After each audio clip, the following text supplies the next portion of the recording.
Sri Kanjeng Ratu Kidul merupakan tokoh legenda yang sangat terkenal di kalangan masyarakat Pulau Jawa.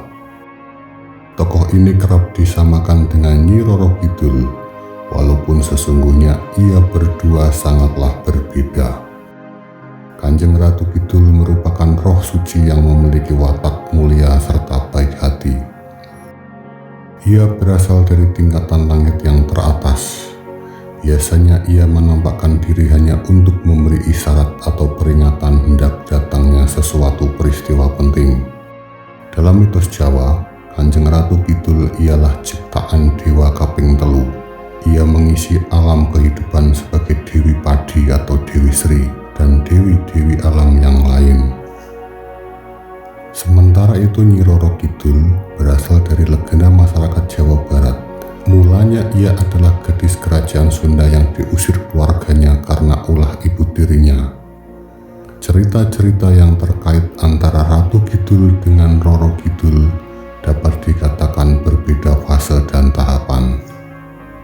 Kanjeng Ratu Kidul mempunyai kuasa atas ombak keras Samudra Hindia dan istananya yang terletak di jantung samudera.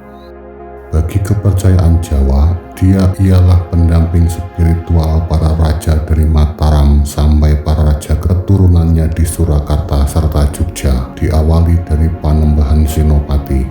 Tetapi saat ini ia dipandang selaku ibu spiritual para susuhunan Surakarta ataupun Sultan Jogja.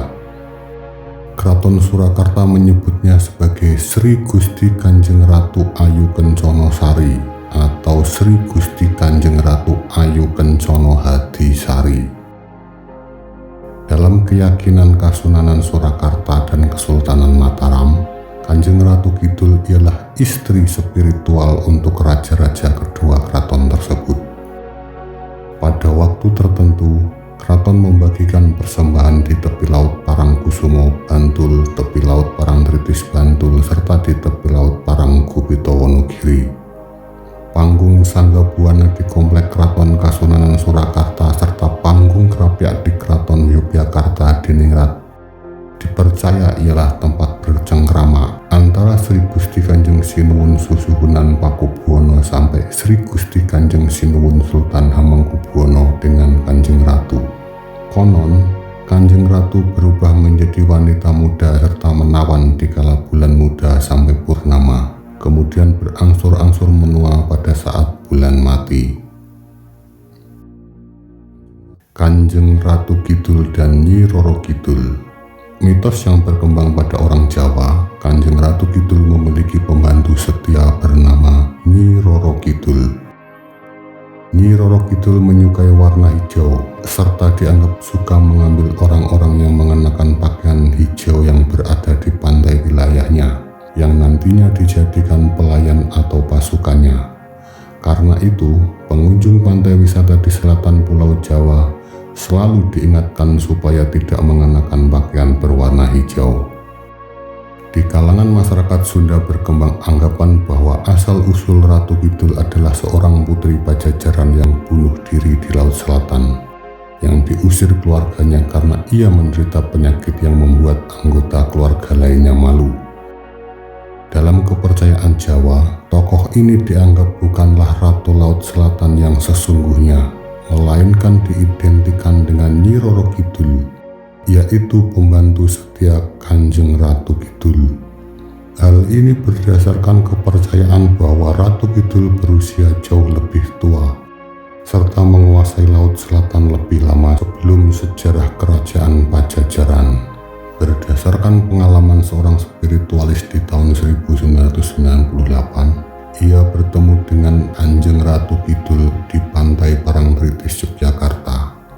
Saat itu Eyang Ratu Kidul didampingi oleh Nyi Roro Kidul. Keduanya berwajah persis, tetapi Eyang Ratu Kidul kulitnya lebih kuning langsat, sedangkan Nyi Roro Kidul berkulit kecoklatan. Selain itu, Eyang Ratu Kidul memiliki aura putih jernih serta gemerlapan mirip berlian, bundar mengelilingi semua tubuhnya. Sedangkan aura Nyi Roro Kidul berwarna putih susu mirip cahaya lampu putih, tipis putih mengikuti postur tubuhnya. dia diberitahu bahwa Nyi Roro Kidul merupakan patih atau ketua pengawalnya. Nyi Roro Kidul adalah makhluk halus sejenis jin mengabdi dan berguru pada Eyang Ratu Kidul. Nyi Roro Kidul ditugaskan untuk mengontrol serta meredam angkara murka di sepanjang pantai selatan Pulau Jawa. Legenda Kesultanan Mataram.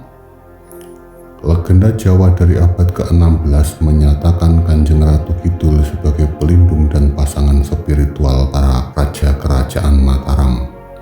Panembahan Senopati pendiri Kesultanan Mataram dan cucunya Sultan Agung Hanyokrokusumo menyebut Kanjeng Ratu Kidul sebagai mempelai mereka.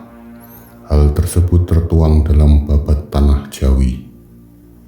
Menurut legenda, Pangeran Panembahan Senopati hendak mendirikan sebuah kerajaan yang baru, yaitu Kesultanan Mataram.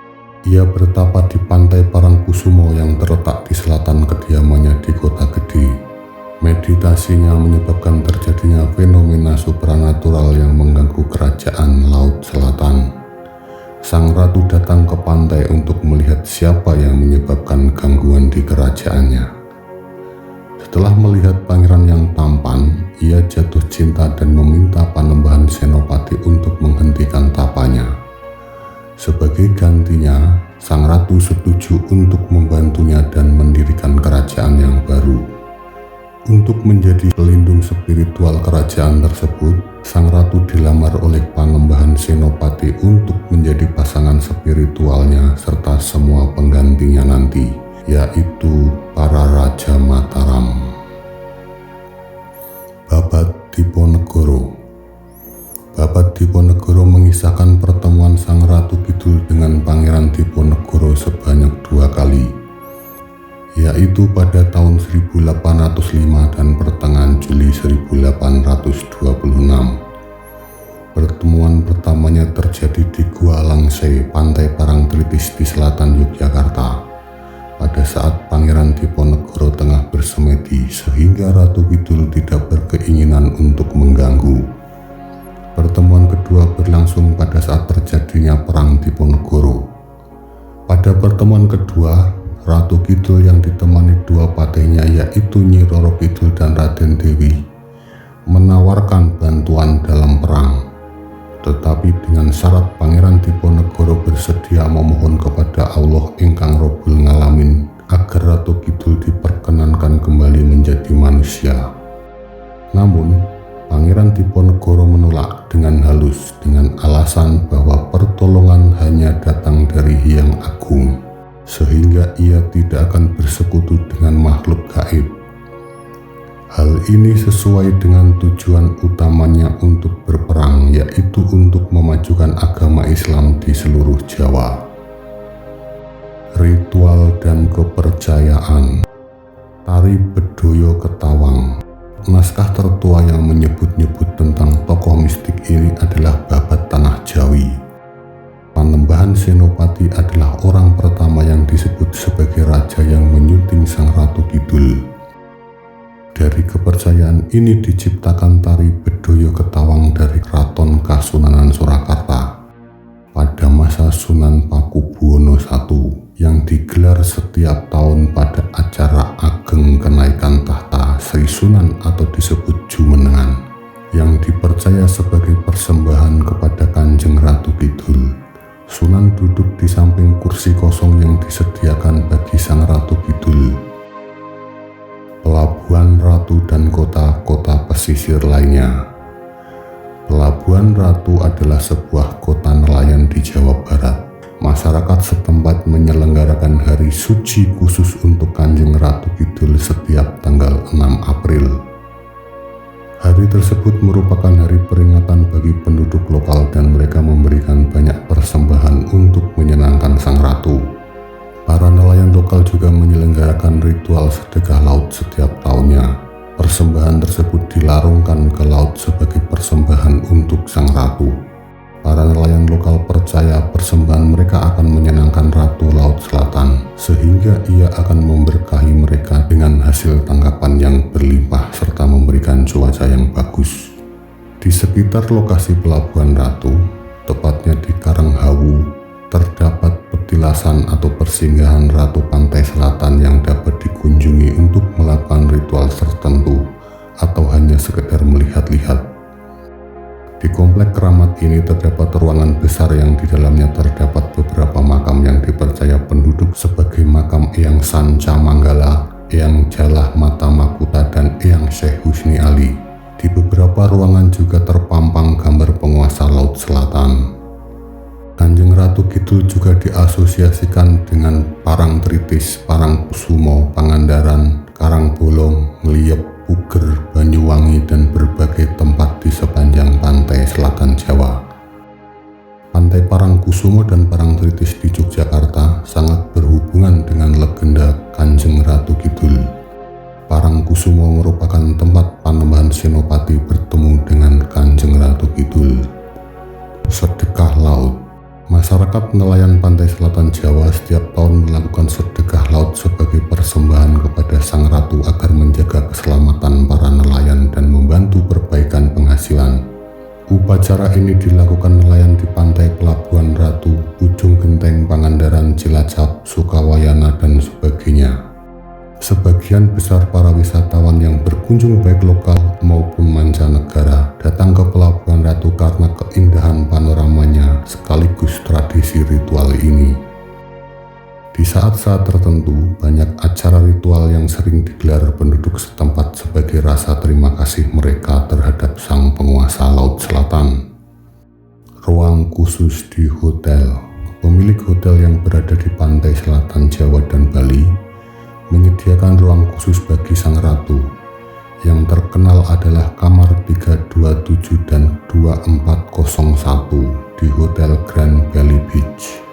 Kamar 327 adalah satu-satunya kamar yang tidak terbakar pada peristiwa kebakaran besar Januari 1993. Setelah pemugaran, kamar 327 dan 2401 selalu dirawat, diberi hiasan ruangan dengan warna hijau, diberi suguhan atau sesaji setiap hari, tidak untuk dihuni dan khusus dipersembahkan bagi Sang Ratu Kidul. Hal yang sama juga dilakukan di Hotel Samudra Beach di Pelabuhan Ratu. Kamar 308 disiapkan khusus bagi Sang Ratu Kidul. Di Yogyakarta, Hotel Queen of the South di dekat Parangtritis mereservasi kamar 33 bagi Kanjeng Ratu Kidul. Kepercayaan kejawen. Dalam kepercayaan masyarakat Jawa, sosok Ratu Kidul merupakan sosok agung yang dimuliakan dan dihormati. Masyarakat mengenal istilah telu-teluning atunggal, 3 sosok yang menjadi satu kesatuan, yaitu Eyang Resi Projopati, Panembahan Senopati, dan Ratu Kidul. Itulah kisah dan perbedaan Kanjeng Ratu Kidul dan Nyi Roro Kidul menurut sejarah yang diambil dari berbagai referensi.